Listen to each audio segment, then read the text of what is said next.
Please understand, when you remember some object of the outer world, that object doesn't have intelligence or power to appear in front of you, to be there in front of you. But enlightened beings are not objects. They are energy and intelligence. One more thing, which is a very important thing you need to understand. Enlightened masters, even if they leave the body, they will have to retain their sukshma sarira, subtle body. They will have to make themselves available. They will have to available for all of you. Please understand, till you all become enlightened, they can't disappear. Even if they have given up their bodies. One more thing, for enlightened being, even while he is in the body, he is not touched by the body. I always tell people, enlightened masters are not present as you think, and they are not absent as you think. See, always when some enlightened masters die, you think they are absent. No. Same way, when some master is in the body, you think they are present just like you. No. They are not present even while they are in the body as you think. They are not present, it is their presence. Understand? When an enlightened person is in the body, he is not present as you think. He is present in a totally different dimension. He may be in front of you, but he is not present as you think. He is in a different space. His body may be visible to you, but he is in a different space. Same way, even after he leaves the body, he is not absent as you think. A small incident which happened in Nisargadatta Maharaj, a great enlightened being who lived in India. Somebody asked him, Master, you say the enlightened beings don't have karma. Then how you are speaking with us? How you are able to talk? Nisargadatta Maharaj says, I am not talking to you. He is talking and he is saying, I am not talking to you. The disciple was completely confused. He said, what are you saying? I am not talking to you. And you are talking to me. And you are saying, I am not talking to you. The Master says, Maharaj says, because you want, you are getting the answers from this system. This system is programmed to respond like a voicemail. Automatic intelligence which responds to you. That's all. Otherwise, the system itself does not have an ego like you. Understand? You can't say automatic replying machine is living mechanism. No. It just responds to you because you wanted somebody to respond. Maharaj says, I am responding to you because this is the way you wanted. And he says beautifully, if somebody approaches me with the attitude of dasabhava, means servant, I look like a leader. If somebody approaches me with the attitude of a disciple, I look like a master. If somebody approaches me with the attitude of father and son, I look like a father. So, whatever attitude they have, just I reflect it. I just fulfill what they want. Otherwise, I myself don't have any identity or ego. He says, I am not talking to you. You are listening the answers which you want to listen, which you need to listen. That's all. Automatic replying system. They are not present as we think. Same way, enlightened beings who have left the body, they are not absent as you think. When they had a body, their presence had a body. When they left the body, their presence does not have a body. That's all.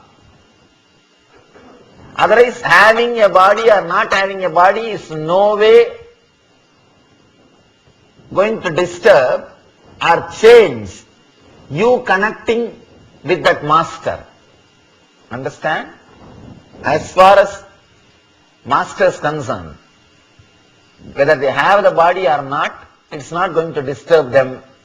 It is not going to change anything. It is not going to, they are not going to miss anything. So do not think just because they don't have a body, you can't experience their presence. This simple remembrance can invoke their presence immediately in that very moment, wherever you are. Remembering them will simply create their presence because they are waiting. They are waiting to be called. The TV advertisements, you see that operators are waiting for your call. Please call now, call now, call now. Same way, masters are waiting. Please chant now, chant now, chant now. They are waiting, available. All you need to do is remembering them. Just the remembrance is enough. You will see that their presence is in front of you. They are not absent as you think. Just because you are not able to see the stars, you can't say stars doesn't exist.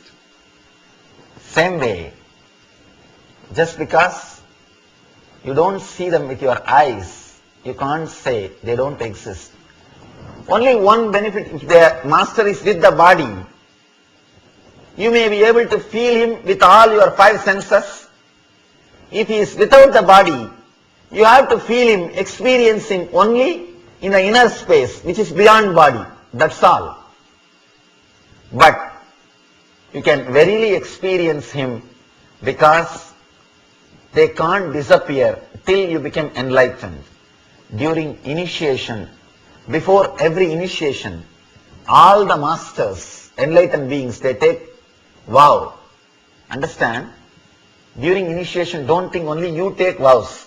Only you make commitments. Master also makes commitments. He says, till you become enlightened, the energy which is working through this body, even if this body is dropped, will help you and assist you till you reach the same state in which I am living. That's the commitment all the masters give. Till you achieve that same enlightened state, even if this body drops, this energy promises you to guide. That is the commitment a master takes. Understand? So even Mahavir leaves the body,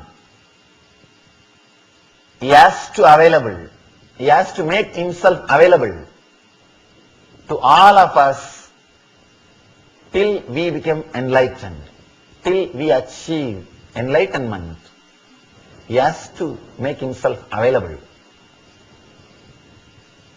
The moment you remember these great masters, you will see their presence is there in front of you. And next line, I bow in reverence to Siddhas, means the liberated souls. The word Namo, you should understand that word also. Namo means you offer I and mine, ahankar and mamakar.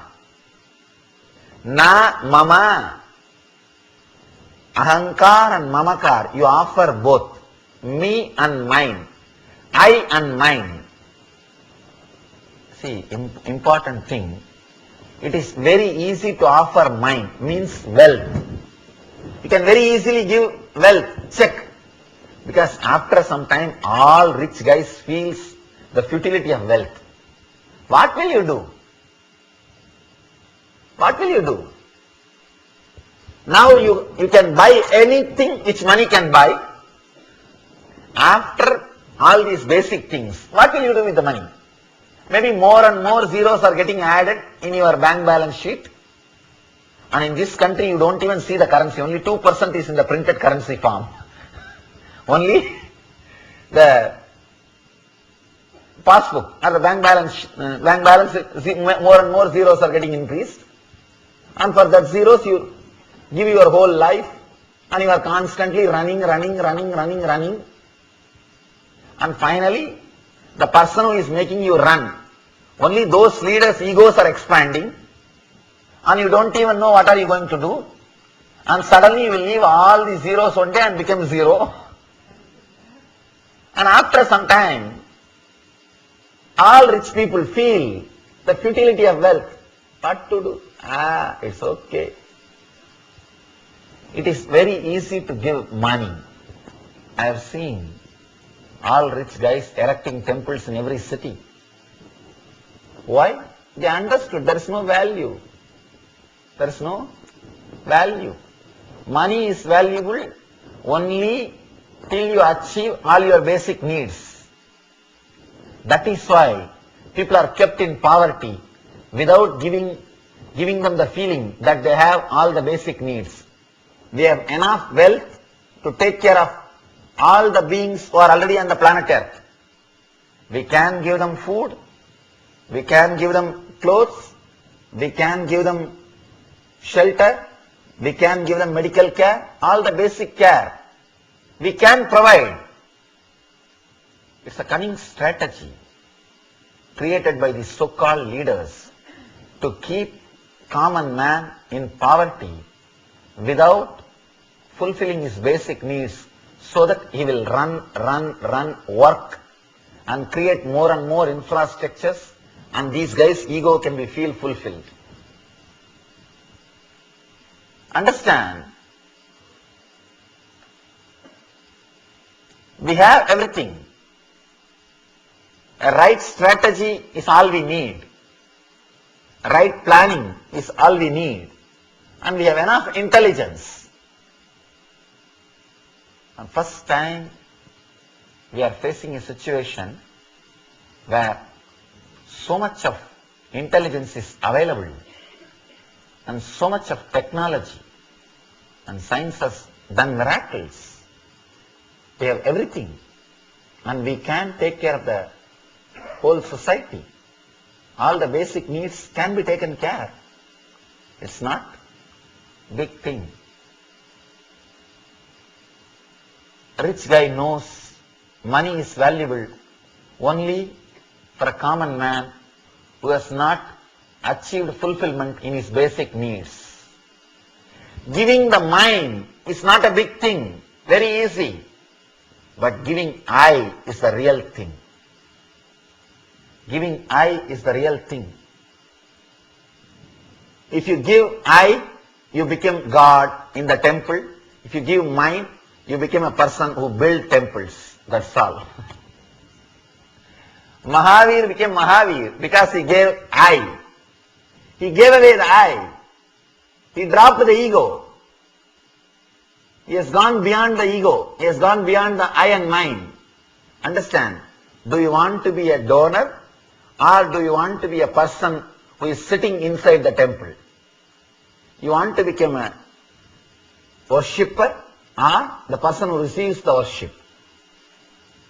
The moment you give away the I, you become a person who receives the worship. If you are giving away only the mind, you are worshipper. Person who gives up I and mind both, he becomes the Arhanta. Now, when you give away your eye and mind to the Arhantas, you achieve the same state in which they are living.